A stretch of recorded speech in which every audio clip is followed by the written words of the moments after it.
தலைமுறையாக தமிழகத்தில் வசித்து வந்தாலும் அதற்கான எந்த அடையாளமும் ஆதாரமும் இன்றி தவித்து வருகின்றனர் கலை கூத்தாடிகள். இதனால் குழந்தைகளுக்கு உரிய கல்வியை கூட அளிக்க முடியாத நிலையில் உள்ளனர் அவர்கள். கரூர் மாவட்டம் அரவக்குறிச்சி தொகுதிக்கு உட்பட்ட நத்தமேடு பகுதியில் கூடாரம் அமைத்து தங்கியுள்ளனர் கலை கூத்தாடிகள். பல ஆண்டுகளாக இவர்கள் இந்த பகுதியில்தான் வசிக்கிறார்கள் என்றாலும் மார்கழி தை மாதங்களில் மட்டுமே இவர்களை இங்கு பார்க்க முடியும். மற்ற மாதங்களில் ஊர் ஊராக சுற்றித் திரியும் நவீன கால நாடோடிகளான இவர்கள் இந்திய பிரஜைகள் என்ற எந்த அடையாளமும் இன்றி தவிக்கிறார்கள். எங்களுக்கு வீடோ எங்களுக்கு ஒரு உரிமையோ எதுவுமே கிடையாது.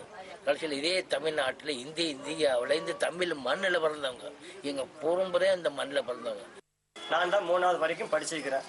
எங்களுக்கு நீ தான் படித்தவன் அப்படின்னு எல்லாரும் சொல்கிறாங்க. ஆனால் இந்த 3வது தான் நான் படிச்சிருக்கேன். ஏதோ கொஞ்சம் எழுத்து படிப்பு கொஞ்சம் கூட்டி படிக்கிறேன், அவ்வளோதான். இப்போ நம்ம கேங்கில் இதே மாதிரி எங்கள் பசங்க எங்கள் பிள்ளைங்க எல்லாம் படிக்கணும்னு நாங்கள் ஆசைப்படுறோம். எங்களுக்கு வந்து வசதி இல்லை, வீடு இல்லை, ரேஷன் கார்டு இல்லை.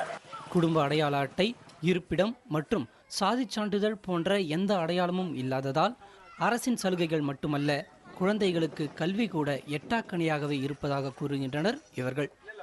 அவனை கஷ்டப்பட்டு கூட என் தம்பி தங்கச்சி யாரும் படிக்க வைக்க முடியல. ரேஷன் கார்டு இல்லை, ஐடி ப்ரூஃப் இல்லை, எதுவுமே இல்லை, லைசன்ஸ் இல்லை. எங்காவது போனால் கூட நீ யார் ரேஷன் கார்டு கூட ஐடி கார்டு ப்ரூஃப் கேட்குறாங்க. எங்களுக்கு எந்த செலவும் இல்லை.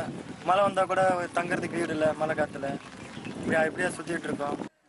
எந்த அடையாள சான்றிதழும் இல்லாததால் பல ஊர்களில் பிழைப்பு நடத்தக்கூட அனுமதி மறுக்கப்படுவதாகவும் இவர்கள் கூறுகின்றனர்.